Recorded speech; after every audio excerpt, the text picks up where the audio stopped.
सोरजिनानै गालांबाय बे समाव प्रेसबो गैयामोन सेबखांनायबो जेबो लामा गैया अब्लाबो बिथांमोना आखाइजों लिरनानैनो उनावहाय साफायजाबाय आरो बे बिजाबनि मुङानो जाहैबाय लाइसि महरै बिबार दिनै फैयै फैयै बियो 2024 मायथाइयाव माने 100 बोसोर जाबाय आंनि समावनो बियो 100 बोसोराव आगान होबाय आरो बे खाबुखौ जोङो बर' थुनलाइ आफाद हिसाबै जोङो मोनबाय उदालगुरिनि बर' थुनलाइ आफाद बिथांमोना गोसो गोरबोजों बेखौ लाबोबाय आरो बेजों लोगोसेनो जोंनि मोनसे सेल्फ-हेल्प मोनसे बानजाय आफादबो जों दाबाय बेनि गेजेरजों दिनै माने जोबनाय बुब्लियाव सफैबाय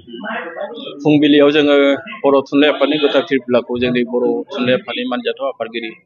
सुरत नार्जारी सारनि आखाइनि गेजेरजों बिरहोबाय बेनि उनावहाय जोङो बे बाराव गोदान मोनसे हाबाफारि हिसाबै बै समाव जायफ्रानाखि 1974 मायथाइयाव रमान हांखोनि सोमावसारनाय जादोंमोन बेनि उदालगुरि बै समाव दरं जिल्ला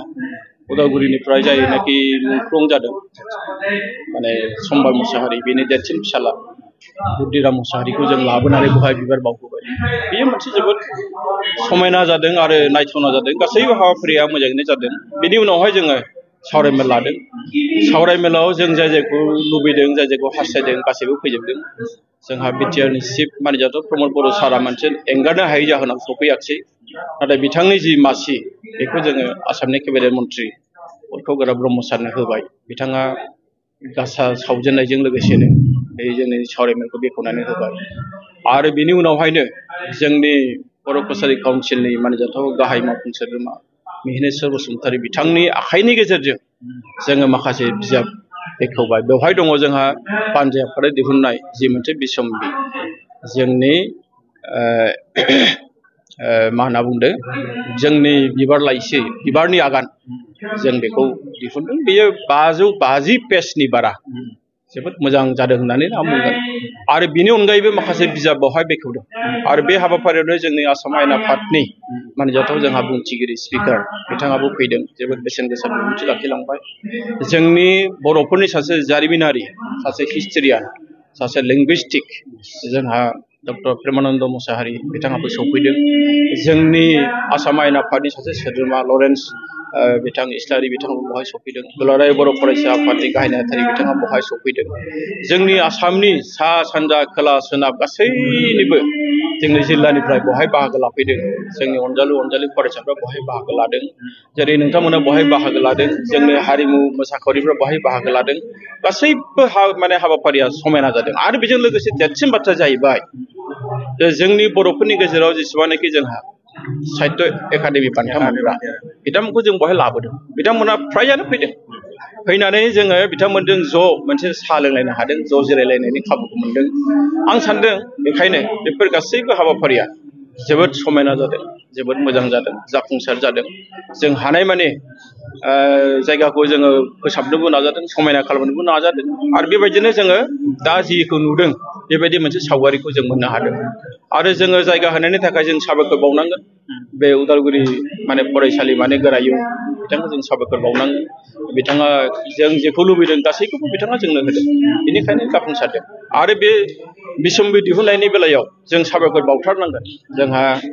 बिटिआरनि मानिजाथाव लेङाइ गाहाय मावफुं सोद्रोमा बिथाङानो बानजोबदों जानायनि बेलायाव जोंहा बिटिआरनि मानिजाथाव मावफुं सोद्रोमा डक्टर निलुत स्वर्गियारि बिथाङा जानायखौ होजोबदों दा बेबायदि जोङो गोबां मदद मोनदों थुलुंगा मोनदों जोंनि बिटिआरनि मानिजाथाव चिफ बिथाङा मैया हराव खबर लाहरदों हाबाफारिया माबोरै आवगायदों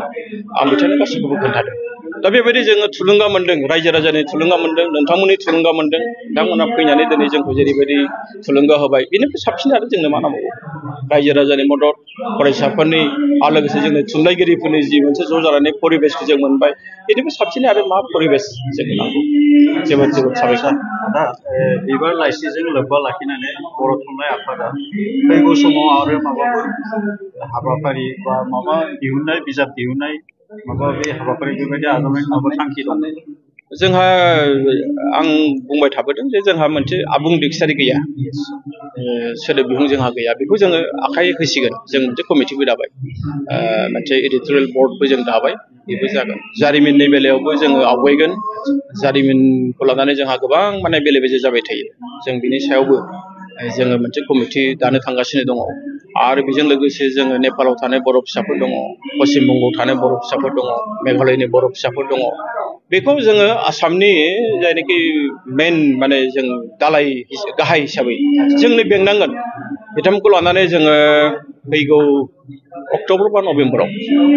जों सिलिगुरियाव जों मोनसे बेवहाय सानथामसोनि मिटिं मोनसे लागोन जोंनि हारिनि इयुननि दानि फैबाय थानाय समनि गासैबो खोथाखौ जों बेवहाय सावरायगोन जोंनि रांखान्थिनि खोथाखौ जों सावरायगोन समाजखान्थिनि खोथा सावरायगोन जोंनि धोरोम खान्थिखौ जों सावरायगोन जों हारि हिसाबै थांनानै थानायाव जोंहा मा मा दायित्व दं गैया बेनि सोमोन्दै जों सावरायगोन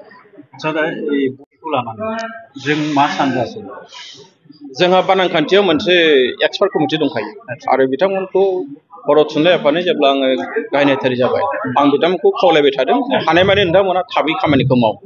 मानोना फरायसाफ्रा आरो लोगोसे जोंनि फोरोंगिरिफ्रा जोबोद गोनो गोथोआव गोलैयो बबे हांखोखौ बाहायनांगौ बबे हांखोखौ बाहायनाङा जोबोद आखु फाखाव गोलैदों बियो डिमाकुसि कनफारेन्सनि सिगां सिगां जोबगोन आं नोंथांमोननो दिनै खोथा होबाय डिमाकुसियाव जोबोद गिदिर मोनसे बर' थुनलाइ आफादनि मोनसे जारिमिनारि जथुमा जानो थांगासिनो दं 64थि बोसोरारि जथुमा आरो बे जथुमाया एसे आलादा रोखोमनि जागोन इउनिक आरो बिनि मासिगिरिया जोंहा बिस्वजित दैमारि बिथाङा गावनो आसाम आयेन आफादनि स्पिकार बिथाङा बेखायनो बेवहाय जोङो थि खालामगोन आरो बिनि अनगायैबो जों बोरै हायो माखासे खामानिखौ जों मावबाय थादों दानि बर' थुनलाइ आफादा जों जिरायाखै जोङो माने